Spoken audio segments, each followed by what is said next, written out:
There is a moment in 1944 that tells you everything you need to know about Gerd von Rundstedt. He is standing in a room full of senior German officers. They have just finished a briefing about the state of the war on the Western Front.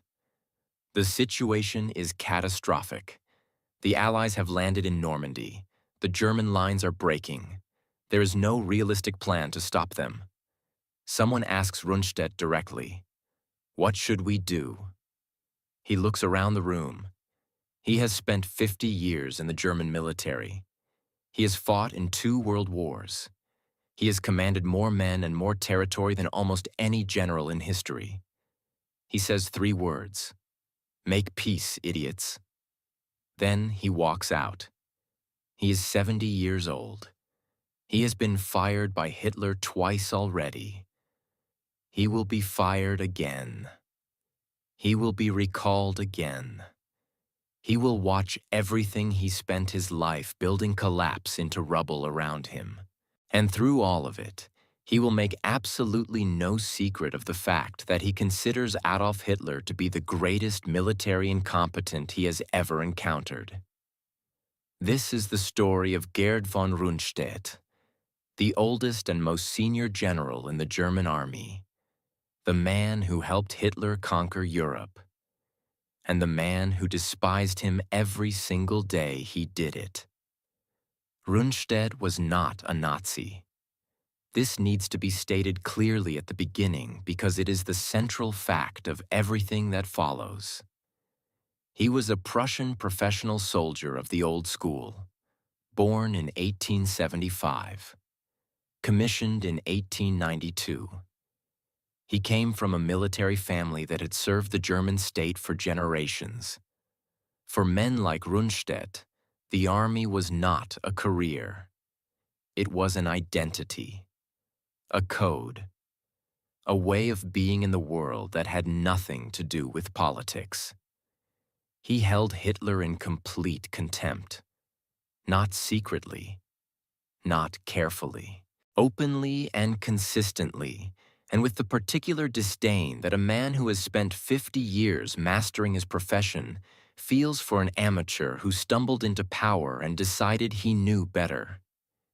He called Hitler the Bohemian corporal, not behind his back, to other officers, regularly. He thought Nazi ideology was nonsense.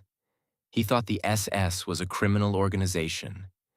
He thought the political interference in military decisions was going to get everyone killed.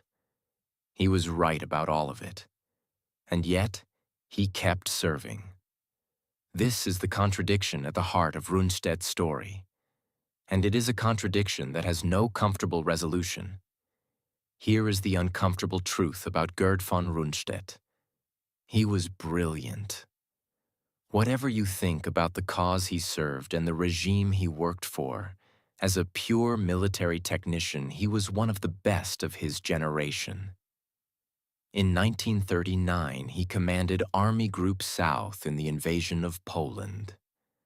The campaign lasted 27 days.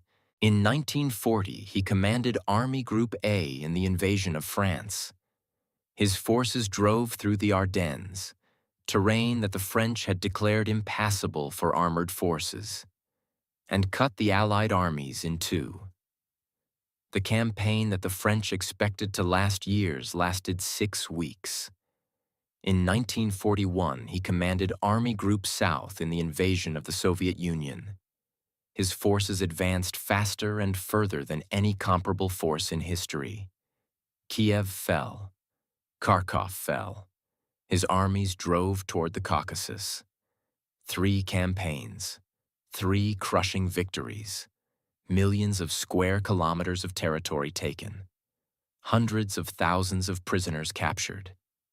And through all of it, Rundstedt was filing reports pointing out exactly where the strategy was wrong and exactly how it was going to go wrong, and being ignored by Hitler at every single turn.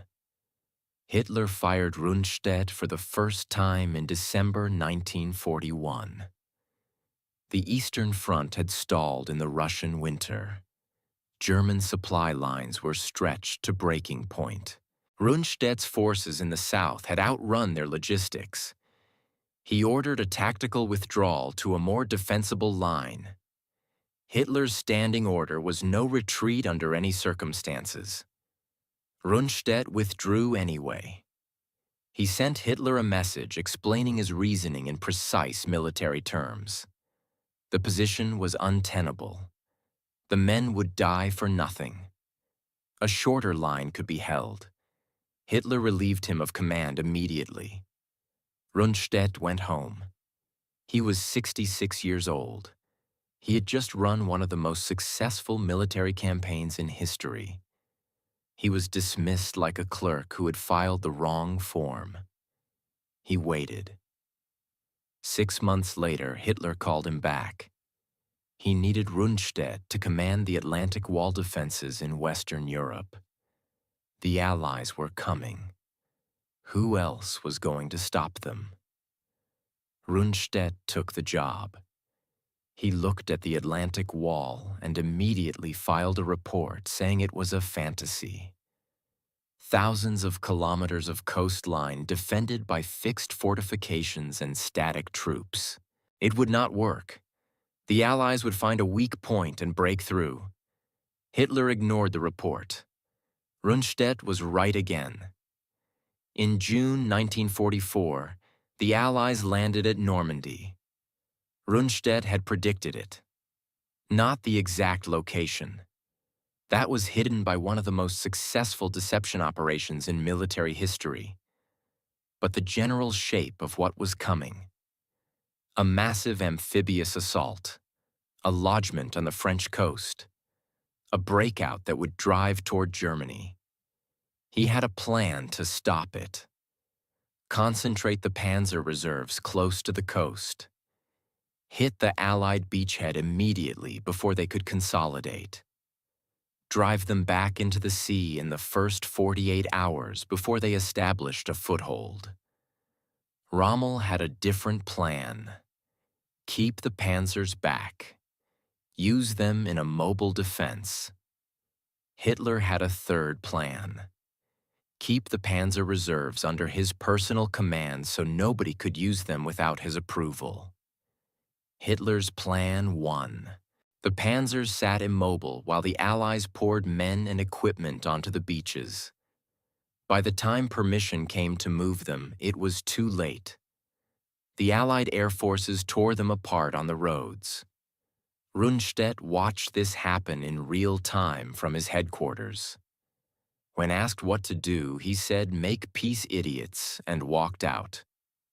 2 weeks after D-Day, Hitler fired him for the second time. Hitler recalled Rundstedt for the third time in September 1944. The Western Front had collapsed. The Allies were racing toward Germany. Someone needed to hold the line. Rundstedt took the job again. He was 69 years old. He was in poor health. He thought the war was lost beyond any possibility of recovery. And he took the job anyway because he was a soldier and soldiers serve. He was given command of the Ardennes offensive, the last major German attack in the West. Hitler's plan to drive through the Ardennes, split the Allied armies, and capture Antwerp. Rundstedt thought the plan was insane. He said so in writing. He proposed a much smaller and more realistic operation that might actually achieve something. Hitler ignored him again and launched the full offensive. It failed. Exactly as Rundstedt had predicted. The Germans ran out of fuel. The weather cleared and Allied air power tore them apart. The last reserves of the German army were wasted in an offensive that achieved nothing. Rundstedt filed another report. Nobody read it. Gerd von Rundstedt was captured by American forces in May 1945. He was 70 years old. He was sick. He had spent 3 years being fired and recalled and ignored and overruled by a man he considered a criminal incompetent.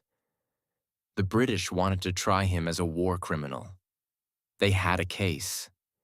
He had commanded forces that committed atrocities. The question of how much he knew and how much he was responsible was genuinely complicated. The trial never happened. His health was too poor. The evidence was complicated. The British eventually released him in 1949. He went home to Hanover. He lived quietly. He died in 1953. He never publicly apologized for anything. He never expressed guilt. He maintained until the end that he had been a professional soldier doing his duty in service of Germany, not in service of Hitler or the Nazi Party. This defense is not satisfying. It was not satisfying in 1949, and it is not satisfying now. The army he served enabled everything the Nazi regime did.